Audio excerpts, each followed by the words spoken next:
صل على محمد وعلى آل محمد كما صليت على إبراهيم وعلى آل إبراهيم إنك حميد مجيد.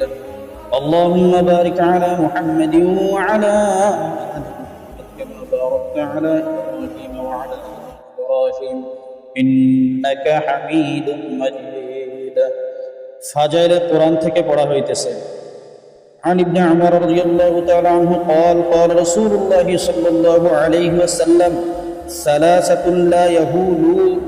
لا يهولهم الفرج الأكبر ولا ينالهم الحساب هم على كثيب من مسكين حتى يفرغ من حساب الخلائق رجل قرأ القرآن ابتغاء وجه الله وأما به قوما وهم به رضون وداع يدعو إلى الصلاة ابتغاء وجه الله ورجل أحسن فيما بينه وبين ربه وفيما بينه وبين مواليه رواه الطبراني.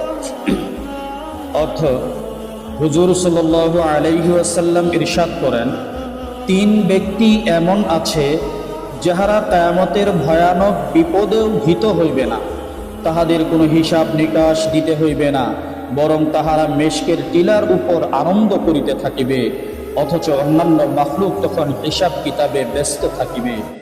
এক, যে ব্যক্তি আল্লাহর সন্তুষ্টি লাভের নিমিত্তে কোরআনে পাক পড়িয়াছে ও এমনভাবে ইমামতি করিয়াছে যে বক্তাদিগণ তাহার উপর সন্তুষ্ট ছিল। দুই, যে ব্যক্তি শুধু আল্লাহর সন্তুষ্টির জন্যই আজান দিয়াছে, অর্থাৎ লোকজনকে নামাজের দিকে ডাকিয়াছে। তিন, যে ব্যক্তি স্বীয় মনিব এবং অধীনস্থ লোক উভয়ের সহিত সদ্ব্যবহার করিয়া থাকে। তিবরানী। এমন কোনো মুসলমান নাই যে কিয়ামতের ভয়ানক বিপদ ও সংকটপূর্ণ পরিস্থিতি হইতে উদাসীন থাকিতে পারে।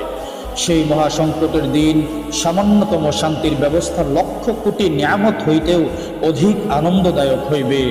উপরন্তু উহার সহিত আনন্দ উপভোগের ব্যবস্থা হইলে উহা কতই না সৌভাগ্যের বিষয় হইবে।